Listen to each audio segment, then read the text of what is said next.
Cool, cool. What's up, y'all? Happy SellerAmp every Tuesday, 4 p.m. Eastern. Absolutely. Happy SellerAmp, the link open right there. Every Tuesday. Little stream right there. Sounds good. How's everybody doing? Good to see you guys.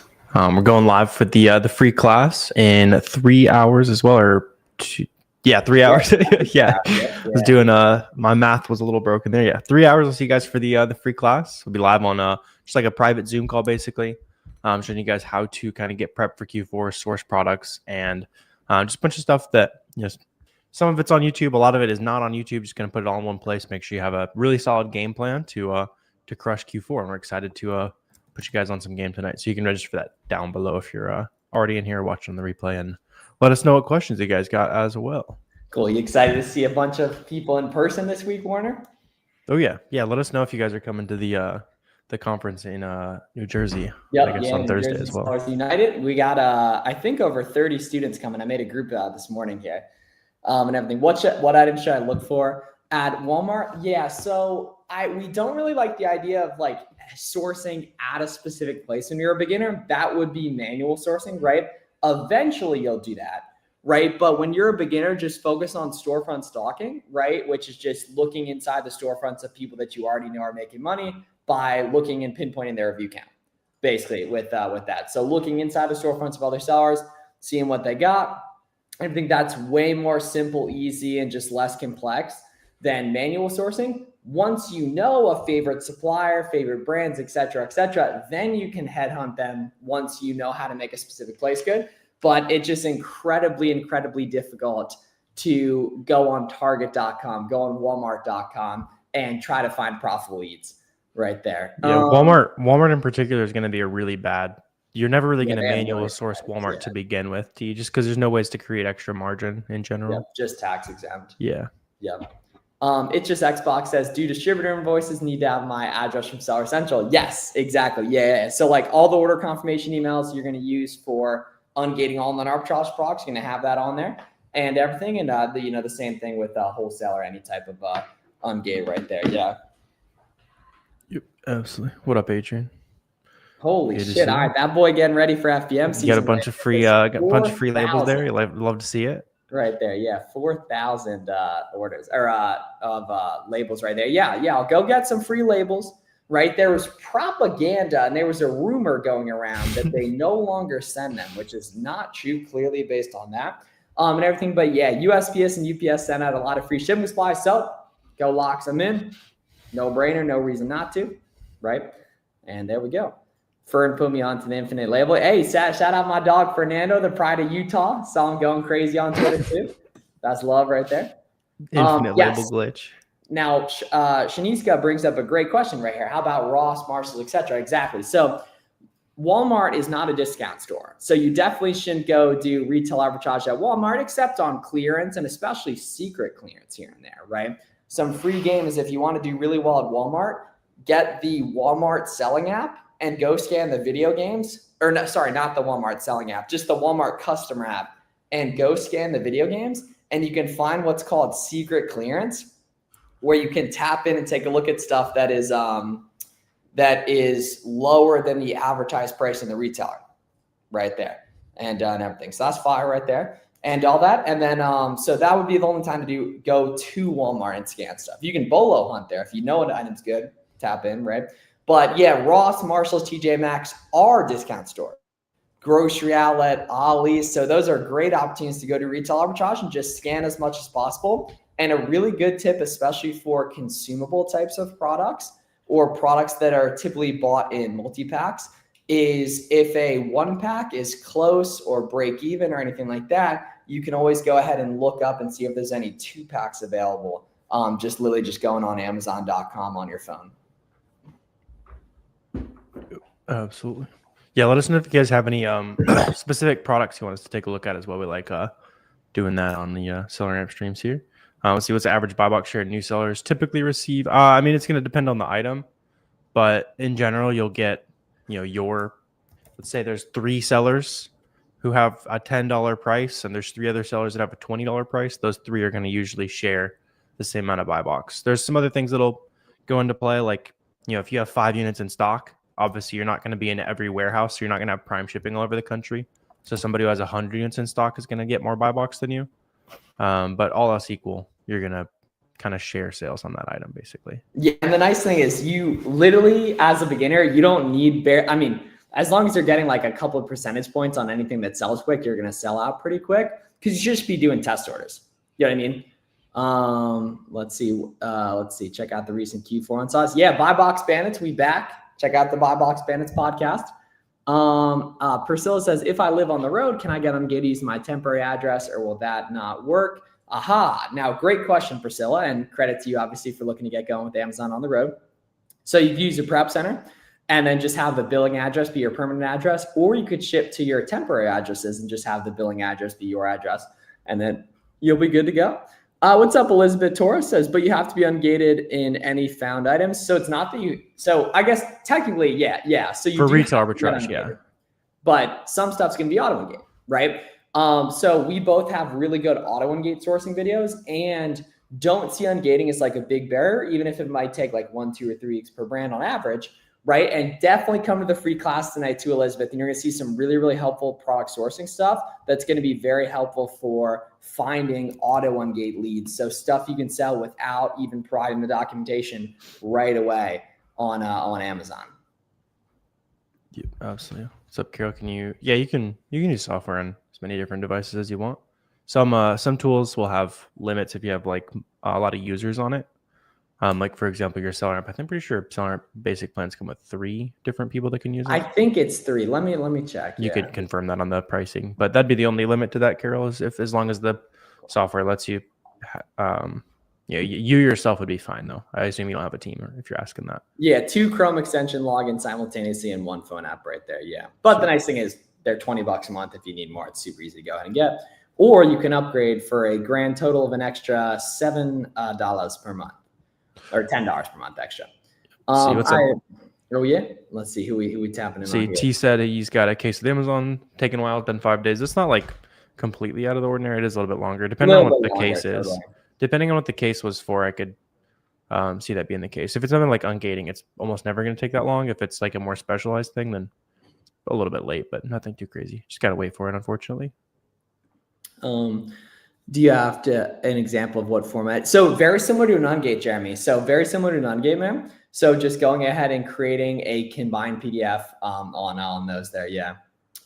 Shaniska says, I've yet to make any sales, but I got a few ungating approvals thanks to your list. My question is, should I try selling some of those that have improved even if I don't get any profit at all? It's definitely not going to hurt. You know what I mean? Getting more experience in a new industry that you're new in, or an industry that you're new in, isn't going to make any difference. But the key is making those items profitable, right? The Kiva chart looks good. There's a way to make them good.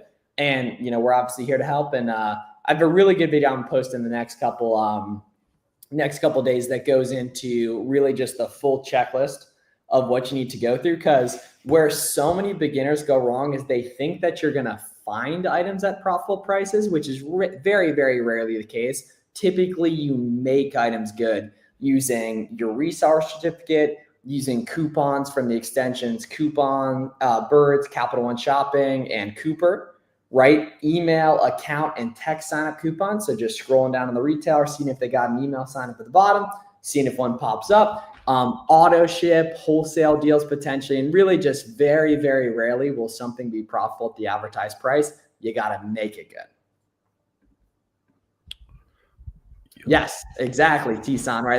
Now we're both nice guys. I'm sure you're a nice guy too, but that's the only thing it's going to show you. Yeah, is really, really good, really good game on how to get going on Amazon. It will not be available on YouTube. It is a private Zoom call that is happening just tonight.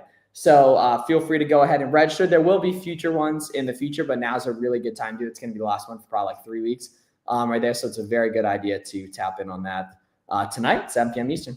Yeah, and if you're a beginner, it'll be great. If you've been selling for a little while, you'll pick up some gems that you haven't seen before for sure. We got some we've even added new stuff within the last couple weeks that we want to make sure you guys are well aware of when it comes to sourcing and taking advantage of. So see a bunch of you guys tonight. So do you recommend an automated repricer for Walmart and software used for sourcing? I'm not 100% sure on a repricer for Walmart. I'm sure there's some decent ones out there. As far as sourcing goes, though, you can just use WAMP, WAMP, which is free. It's the SellerAmp product for Walmart sourcing, basically. Should you avoid if Amazon's on the listing too? Most likely, yeah. I'll pull up You can check the buy box though, and you can see if Amazon is sharing sales or not. It should be pretty straightforward. You check the little pie chart on SellerAmp, basically. Yeah, I'm pulling up an example of a listing where you should not buy it that Amazon's on, and a listing that you should buy that Amazon's on here. Yeah, for sure. See, your son said you got a FBA shipment already marked as receiving in the warehouse, as long as it usually takes the inventory to go live and shows Prime. I mean, you should start seeing your first couple units show live pretty quick, to be honest. And then everything will check in. If it's received, probably it'll take like 2 weeks for everything to get shuffled around. All right, so this is an example of something that you should not compete with Amazon on right here. And this is an example of something you totally should compete with Amazon on, right? And the reason I see that is because I can see people are selling out and people are restocking. Even though Amazon technically has the whole buy box, there's still enough sales going down here. So as long as you can see offer count moving and it's not super blocky, like this is super blocky, this is terrible here, right? But this one, there's some movement, there's people selling out, people restocking, it's a healthy market, right? And that's going to be the name of the game now. For sure. Ooh, interesting. Oh, interesting. Interesting. Cool. Yeah, and the trying to battle Amazon while you're stay away. These guys are scammers. All they want to do is true. sell you upgrades, programs, classes, etc. That's true. Stay away. That's interesting, Domino, that you're coming to our free live stream, which also has a free live class tonight, and has substantially 10 times, 100 times the free info compared to our software competitors out there, too, as well. So now, Domino Man, I know you're an incredibly virtuous person that strictly donates your time to nonprofits 24/7. We are here to make money, but obviously, you guys wouldn't be interested if it weren't good stuff we're seeing there. Thank you. I'll be on the call tonight. Hey, Shaniska, sounds good. We'll be recording. Yeah, Kaden, just go ahead and register, man, and we can get that set up for you. Yeah. For sure. Andy said, how much you need to start as a new seller? Like $1,000 or more. But yeah, as far as the software you're talking about, yeah, Amazon Seller Account, SellerAmp, Boxem, and Keepa. That's all you need to get going there. And you basically just need like $1,000 or more to make enough profit to offset the 130-ish with all the little monthly expenses, basically. Yes, sir. What is a pro tip you wish you knew when you started? A major force multiplier and cheat code for success is just finding some friends in the space, right? Being active on Discord, being active on social media, and looking for the type of people that you would hang out with if they live locally to you that happen to also sell on Amazon. That's a huge force multiplier for success. Yeah, for sure. So you got a Walmart application waiting for review. Oh, nice, Jamisha. Yeah, you'll be able to get some extra sales going there. That sounds good to me. Walmart's a little bit more strict on like who they approve in terms of like new sellers, but pretty much anyone who has an existing Amazon presence hasn't had any issues. Basically, Walmart's interesting in that they want you to already be selling somewhere else before you can sell. Amazon that's not the case. Mostly just because basically everyone's first platform is Amazon or eBay. I'll register for the night. Sounds good. Yeah, we got about 2 hours and 45 minutes till we go live for the free live class, my friends. It's going to be a great thing. Bring your notepads, bring your good vibes, right? We're going to put you on a lot of game here. So YFW King says, as retail arbitrage goes out to source and find a lot of ungated products, what they need to do to prepare some that are already ungated? It's really just check-in. So bring in the Amazon Seller app with you and check in for auto ungates as you go by hitting apply to sell and request approval. That's something a ton of beginners screw up is they forget to actually check if something's auto ungate. They think when it says apply to sell that it's gated, which is not the case. Yep. It's been a while since where you guys been? Oh, Jimmy, I think I think we were on last week for SellerAmp too. I don't remember the last time we missed one. Right there. Yeah, I'll drop the link. We were live yesterday too. Like, yeah. Lots of streams for you, Jimmy. SellerAmp. Yeah, but either way, I think we were on last week too with SellerAmp. Yeah. And I mean, literally like every Tuesday except maybe 2 or 3 for the past year. Complete new to Amazon. Yeah, SD card. We don't get you right, man. Right? You're in the right spot, right? We got tons of good content on our channels. We got the Buy Box Bandits podcast. as well. Aha. So not finding the right discounts, Kerwin. Yeah. So gotta be using the right discounts, man. So once again, no, not once again, but you need to figure that out per brand, per website, right? Typically, if I say the most common, I would say it's probably a sign-up code, and like prime bumpage too. Yeah, it's also possible that whatever you're looking at just genuinely it's not profitable today. And that's very much the case on a lot of good items. So don't be like super discouraged if you're looking at a bunch of stuff and it's not super profitable, because it might not be profitable for a week when the right coupon comes around. The kind of where it becomes a lot easier is we talk about digging through storefronts and that kind of thing, but digging through storefronts until you land on a brand that has one of those opportunities that are a lot cheaper, and then digging in from there basically. Where do you get set up? Yeah, if you want to like kind of learn everything, that we'll be breaking it all for you down on the free class tonight, SD. It's just go.thefbaroadmap.com/register. I see you're on Twitter. We're posting the link all over socials too, so you can go through there. So you can't use the receipt from like in-store. I mean, I've seen it work, but largely it doesn't, or it's going to take a while. So I'd recommend just buying something from that brand on Amazon and knocking that guy out. Yeah. So, or not on Amazon, from a big retail website. Yeah, big retail website. For sure. See, she sent something to FBA selling 400 times a month. FBM not moving. Yeah, most likely Xbox. Check the buy box rotation and see if FBM sellers are winning sales. If that's the case, then you probably need to change handling time or your shipping settings to be a little more competitive with other people. But most likely it's just not an FBM friendly item, which is not at all super uncommon. How do I make a retail store profitable? Gift card, seller program, etc. So most of the time, the smaller the retail store it is, the more likely it is to have like a rewards program or like a sign up coupon, even like in-store. Like in-store is what we're talking about. Online, most small websites, it's a sign-up coupon. Most big websites, it's tax exempt and waiting for sales. That's obviously unique, or each site's unique, right? Most of the time, though, it is looking up bundles, thinking outside the box, seeing if they have a sign-up coupon, using your reseller certificate, all that kind of stuff. Yeah. Thank you. Of course. Yeah. Got you. Okay, you got the link right there. Sounds good, SD card. Yeah, tell your friends. Right, if they want some free game on selling on Amazon, they can find us 7 p.m. Eastern. It's go.thefbaroadmap.com, and we're going to get to it, y'all.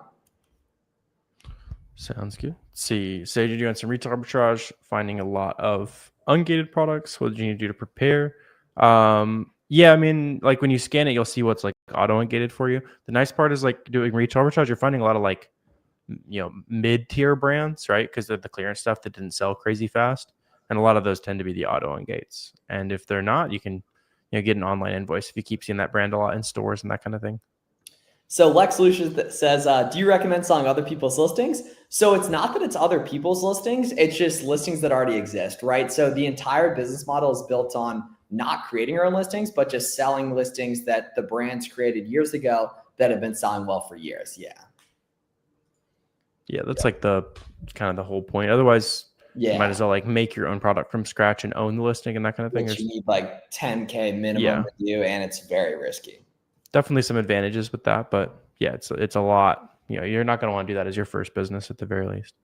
See, do you have certain stores you use to invoice on Amazon? Just pretty much anywhere you can source it. Like when me and my team, when we're sourcing, I don't really pay attention to what we're gated in. If I buy it and we are gated, we'll submit whatever we bought to get ungated, basically. There are some stores that'll work a little bit better than others. Like if you can buy directly from the brand, that's always good. If you want to sell Gap clothing, for example, obviously the Gap website sells a lot of it. It's kind of that nice logo at the top that can help a little bit, but beyond that, you're not going to see much of a change depending on where you're buying from. Just make sure it's a legit source. That's obviously the most important thing. Yep.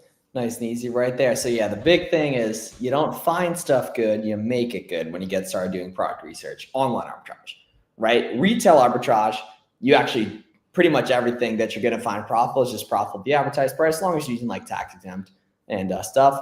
But yeah, nice and easy right there. And we're obviously here to help. And in 2 hours and 40 minutes, we're going to break down all this stuff step by step in detail at the private Zoom call we're hosting tonight at 7 p.m. Eastern. Also, y'all drop an ASIN or two in chat. We typically like to do a lot of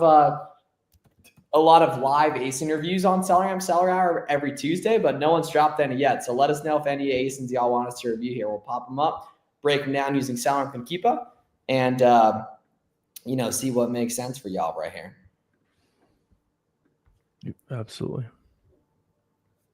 Yeah, and on top of the making items profitable, the other big thing to think about, especially since we're only in October, I know a lot of newer sellers are thinking about like buying stuff that will become profitable in December or did last year. Only buy stuff that's profitable right now, unless you got a year or two of experience at the very least. Let's see, if it's an ask, what are some tips for starters? We're trying to buy 100 instead of 10. I mean, I've only ever submitted 10, Sean. I've never once submitted 100 on those brands, and it pretty much always works. Might have to submit a couple extra times, but it's not really necessary from what I've seen. Boom. All right, we got an ASIN warning. You want to pop that up? Sounds good.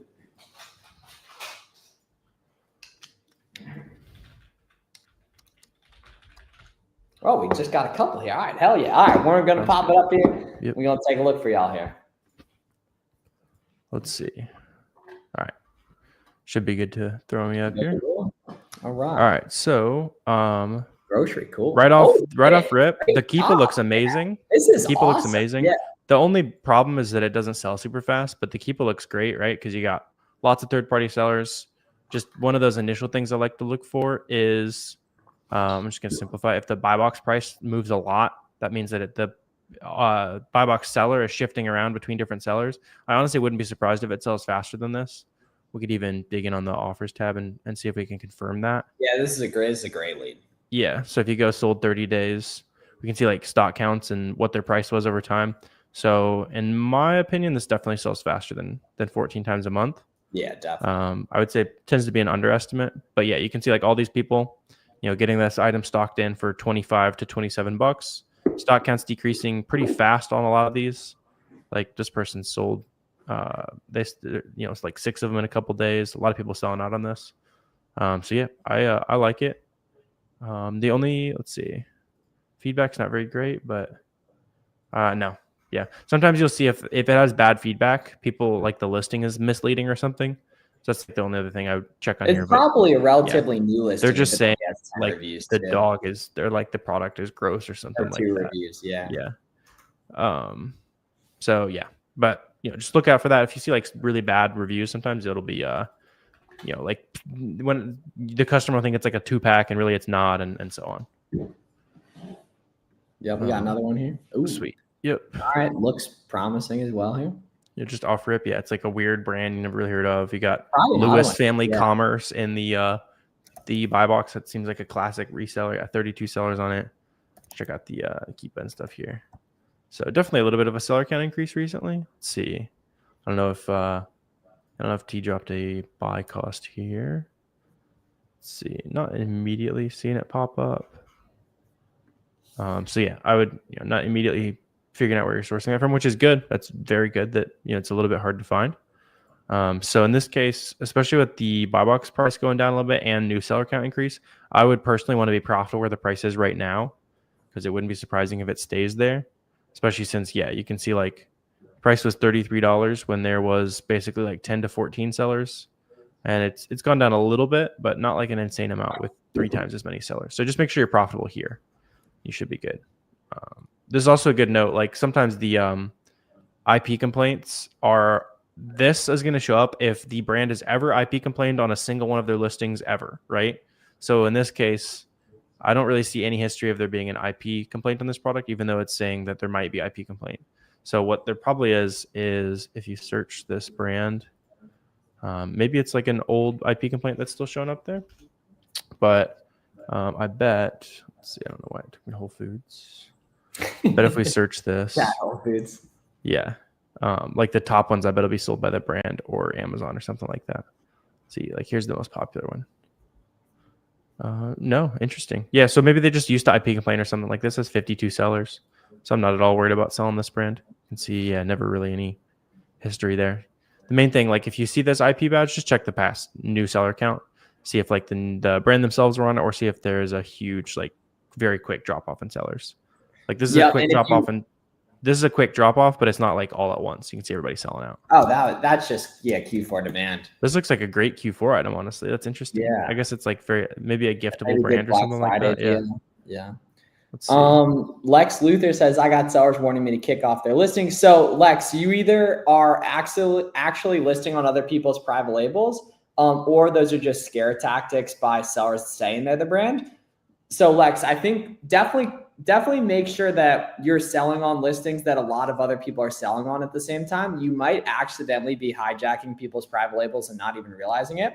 So if there's one other seller or a couple other sellers in the listing, and the majority of the buy box or the entire buy box is just going to a seller whose name matches the brand name, then that's something where you actually are on their private label. But if you look at listings like we talk about that have lots of different people selling them at the same time, those are reseller listings. So you can see a lot of other folks making money on and everything right there. So I should buy it and sell as FBM. Well, I don't quite remember if that was FBM. Yeah, we can. I'll pop it back up. Yeah. Just because, we were talking about that a little bit earlier, but we can have an example now. Let's see. All right, yeah. So what we need to check is the buy box stats over here, and then filter by last one. So it's going to show you everyone who's made a sale and when they made a sale.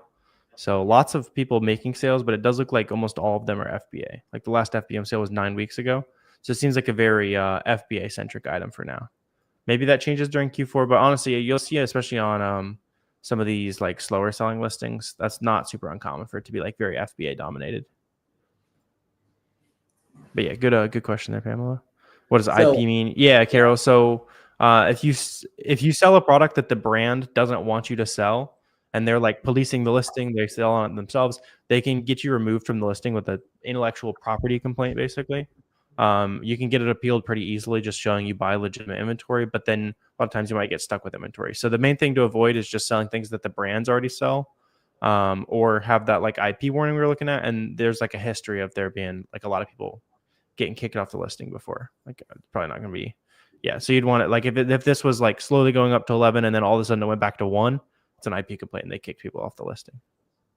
Counterfeit without test buy, submit the docs they're asking for, RS Dub. Do I Those just are pretty easy to beat, yeah. If Amazon doesn't? Why wouldn't Amazon approve to sell? Right there. Yeah, getting that's totally normal, right? Sometimes you're gonna get denied 20 plus times for brand, and I know that makes absolutely no sense, but it's just how it works. Basically, yeah. Thanks. Of course, Elizabeth tapped in. We got a final ace in to go ahead and check here today. Sounds like. Let's see. Oh, I'm getting a dog listing. So not sure if that let me know if that's in like a different marketplace or something, Elizabeth, but that's not pulling up any product from me. Oh, and yeah, it's weird how Amazon does that. It's hella frustrating occasionally, but I've like managed to glitch Amazon a couple times, I think, which is my fault. See. What up, TGP? Spending hard this week? Love to see it. You love to see it. Oh, so you're about to come back to the Amazon game and toss up a nasty Q4. I know you will. Yeah, well, dude, I remember he said I think his mom was getting mad at him for. Yeah, I remember that. It was either his mom or his girlfriend. I can't remember. But yeah. Now it's a good problem. House is too full of profit. Yeah. Let's see. My depression. Now I beat Amazon. Yeah, bro. That shit don't have power over you. That's what's up right there. I like that. Cool. What up, man? Oh, yeah. Very descriptive statement there, Amazon FBA. Very detailed. I think good YouTube name, I guess. Total W name, yeah. Yeah, let's see. Shanice asked a question a minute ago. I don't know if we got to. She said she's been watching the videos for a while. Scared to take the first step, buying and selling on FBA. Yeah, I mean that's totally reasonable, right? You know, it's Imagine weird to go and buy. That. Yeah, Go tell your grandpa that you're scared to start making money online, who is fighting in wars probably, right? Can't be afraid of making money online, their family. Let's see. Oh, okay. Now we got base. Yeah, we got 2 products we can check out real quick.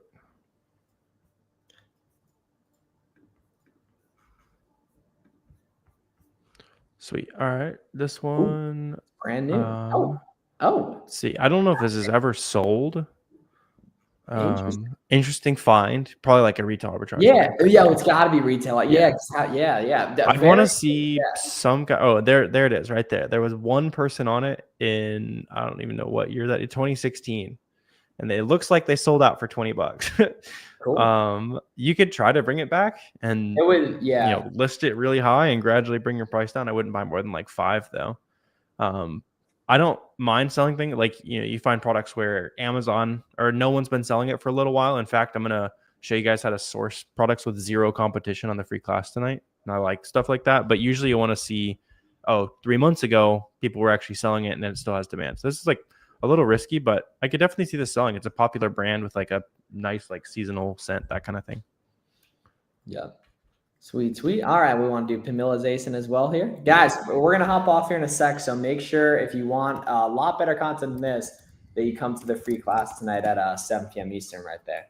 Interesting. All okay. Right. Elmer's is making glue just to make slime now. That's good. That's good marketing.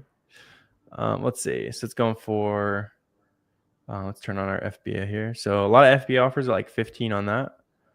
Pretty interesting. Let's see. What's it going for usually? It's honestly pretty consistent around there, like 12. So yeah, depending on what you're buying this for, I assume $6-ish. Ideally, you could get it a little bit cheaper than that. I love this item. You can get it like $480-ish, maybe even like $550 if you're fine with like a little low profit per unit. That would be fine. At the prices that are popping up, I don't really love it because it'd be like $630. Keep in mind this is with some sales tax and shipping, so your situation might be different. But yeah, if you can get a little bit cheaper than that, I like that item. Cool, cool.